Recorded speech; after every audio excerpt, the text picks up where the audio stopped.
Assalamualaikum warahmatullahi wabarakatuh. Perkenalkan, nama saya Miko Thomas Adrianto dengan NIM 03021 3821 26089 dari kelas A Kampus Palembang. Pada kesempatan kali ini, saya akan membahas tentang pencegahan air asam tambang dengan metode penudungan kering atau dry cover. Sebelum menuju penjelasan mengenai metode penudungan kering atau dry cover, ada baiknya kita mengetahui dulu apa itu air asam tambang dan apa dampak dari air asam tambang. Baik, yang pertama air asam tambang. Air asam tambang atau acid mine drainage atau acid rock drainage adalah keadaan di mana air di dalam atau sekitar daerah pertambangan memiliki kadar keasaman yang sangat tinggi, biasanya dengan pH kurang dari 5. Selanjutnya, pembentukan air asam tambang.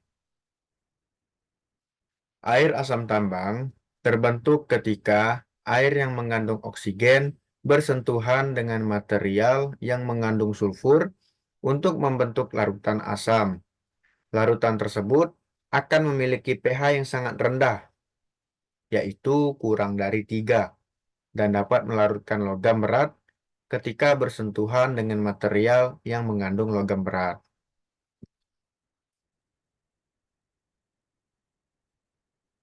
Pada umumnya, air asam tambang terbentuk dari lahan-lahan bekas pertambangan, seperti pertambangan batu bara dan logam, yang merupakan ancaman jangka panjang karena akan terbentuk selama puluhan tahun dari lahan pertambangan tersebut jika tidak dilakukan pencegahan pembentukan air asam tambang.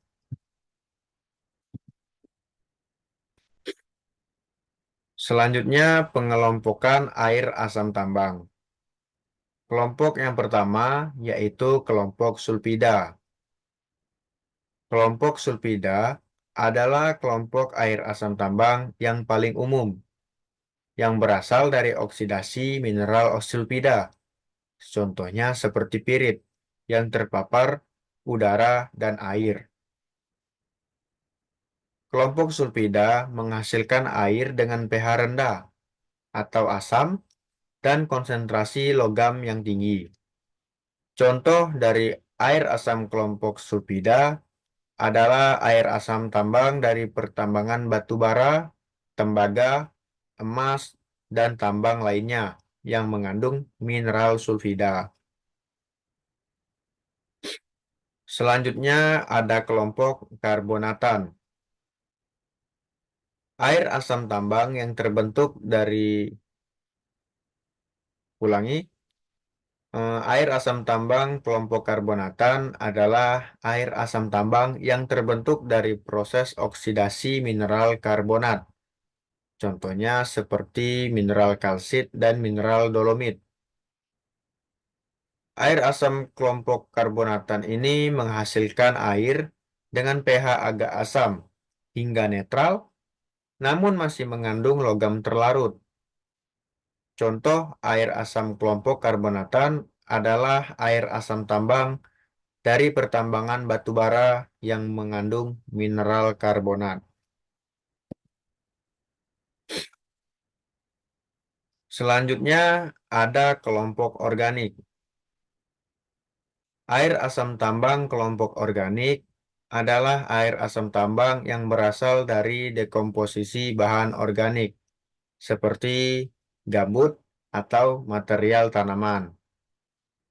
Air asam tambang kelompok organik menghasilkan air dengan pH asam dan mengandung senyawa organik terlarut. Contoh dari air asam tambang kelompok organik ini adalah air asam tambang dari penambangan batu bara yang memiliki lapisan gambut.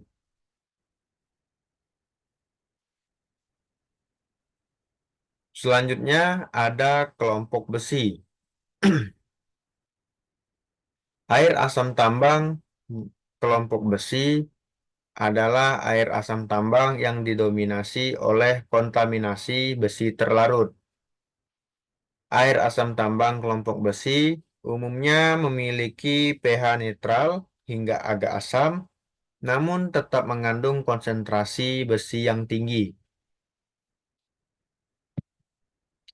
Contoh dari air asam kelompok besi yaitu air asam tambang yang berasal dari pertambangan biji nikel.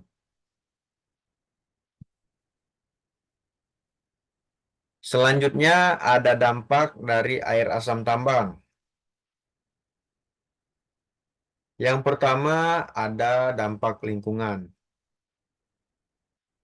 Air asam tambang menyebabkan pencemaran perairan yang di mana air asam tambang meningkatkan keasaman air, melarutkan logam berat, dan mengganggu ekosistem perairan. Air asam tambang juga menyebabkan kerusakan tanah, yang di mana menurunkan kesuburan tanah dan merusak vegetasi akibat pH rendah dan kontaminasi logam. Air asam tambang juga memberikan dampak pada biota. Air asam tambang menyebabkan kematian atau gangguan pada organisme akuatik dan daratan. Karena air asam tambang bersifat beracun, sehingga tidak dapat dikonsumsi oleh makhluk hidup.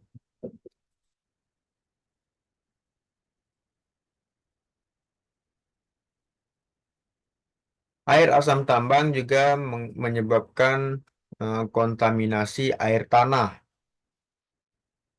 Migrasi dari air asam tambang dapat mencemari sumber air bersih yang biasanya digunakan oleh masyarakat dan juga hewan-hewan.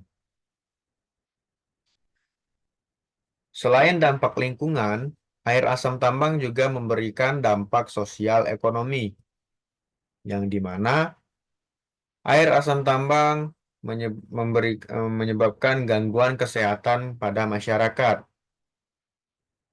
Paparan air asam tambang dapat menyebabkan iritasi kulit, gangguan pernapasan, dan resiko kesehatan lainnya.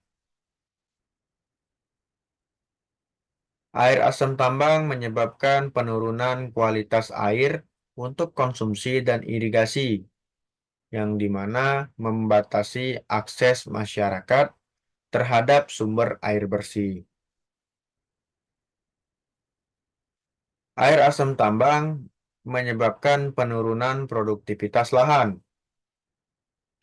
Kerusakan tanah dan air dapat mengurangi hasil pertanian dan perikanan yang disebabkan dari eh, air asam tambang yang menyebar. Selanjutnya, dampak sosial ekonomi, biaya penanganan dan rehabilitasi. Untuk menangani dan memulihkan dampak dari air asam tambang membutuhkan investasi besar. Dan yang terakhir, dampak sosial ekonomi yang menyebabkan konflik sosial. Dampak dari air asam tambang dapat memicu ketegangan antara masyarakat, perusahaan, dan pemerintah. Nah, dalam mas, mencegah air asam tambang itu ada dua metode. Ada metode dry cover dan ada metode wet cover. Pada kesempatan kali ini, saya akan membahas metode dry cover. Metode dry cover dilakukan dengan membuat lapisan penutup untuk menutupi batuan yang berpotensi membentuk asam sehingga infiltrasi air dan oksigen dapat diminimalisir agar tidak masuk ke dalam lapisan pembentuk asam. Prinsip dari teknik ini adalah penghalang oksigen di mana batuan yang berpotensi menghasilkan keasaman akan ditutup dengan material yang tidak bersifat asam. Beberapa material yang dapat digunakan sebagai penutup adalah tanah organik, abu terbang atau fly ash, ampas minuman keras, dan lain-lain.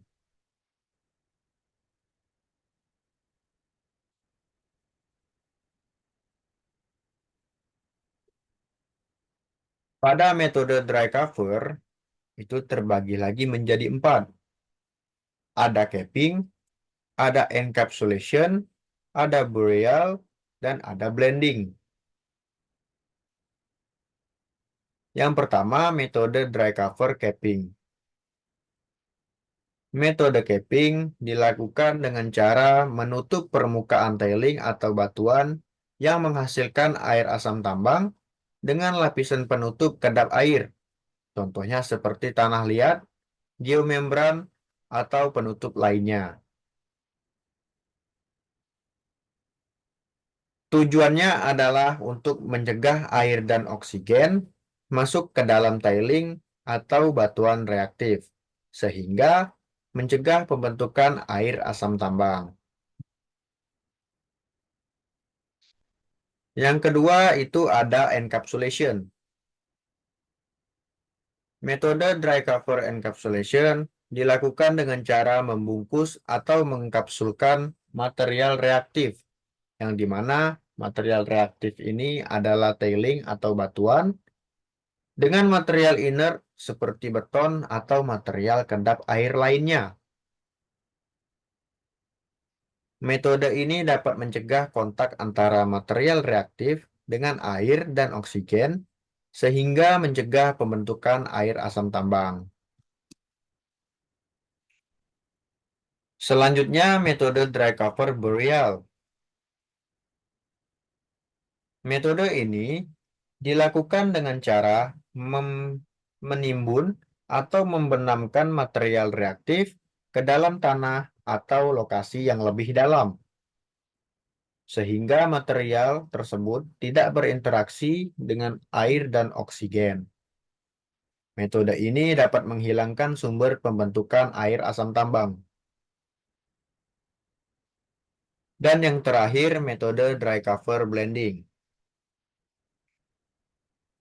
Metode ini dilakukan dengan cara mencampur material reaktif dengan material lain yang bersifat inert atau mampu menetralkan pH.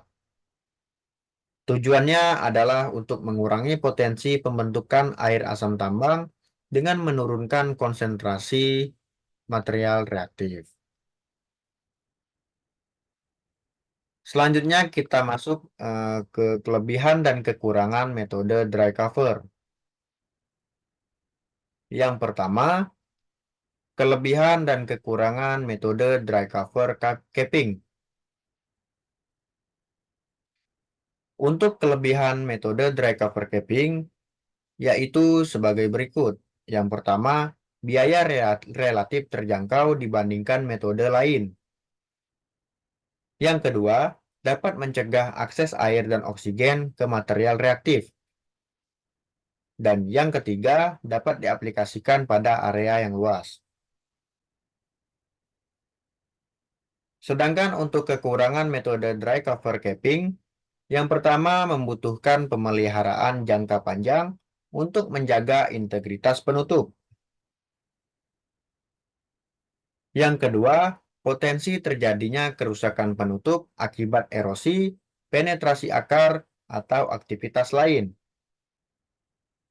Dan yang terakhir, efektivitas dari capping itu terbatas jika kondisi material reaktif sangat buruk.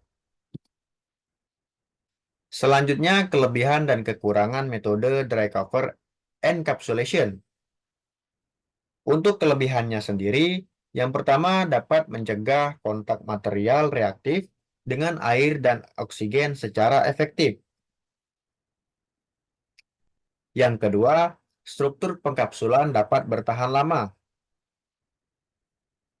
Yang ketiga, dapat diterapkan pada area yang terbatas.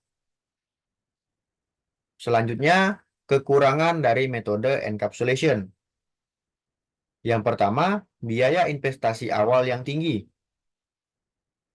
Yang kedua, memerlukan perawatan dan pemantauan jangka panjang. Dan yang ketiga, kemungkinan kebocoran atau kerusakan struktur pengkapsulan. Selanjutnya, kelebihan dan kekurangan metode dry cover burial. Untuk kelebihannya sendiri, yang pertama menghilangkan sumber pembentukan air asam secara permanen.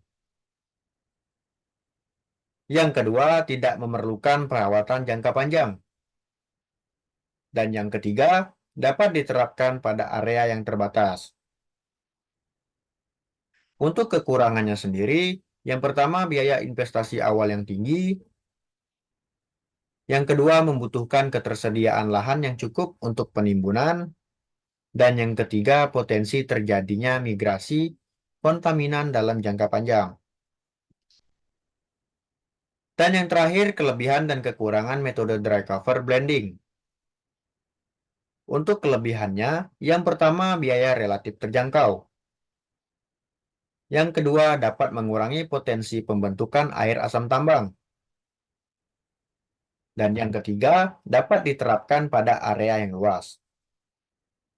Untuk kekurangannya sendiri, efektivitas terbatas jika material penyeimbang tidak tersedia atau jumlahnya tidak memadai. Yang kedua, membutuhkan pemantauan dan penanganan jangka panjang. Dan yang ketiga, kemungkinan terjadinya leaching kontaminan dari material campuran. Baiklah, sepertinya itu saja yang dapat saya sampaikan pada kesempatan kali ini. Jika ada salah kata, saya mohon maaf. Terima kasih. Saya tutup. Wabillahi taufik wal hidayah. Wassalamualaikum warahmatullahi wabarakatuh.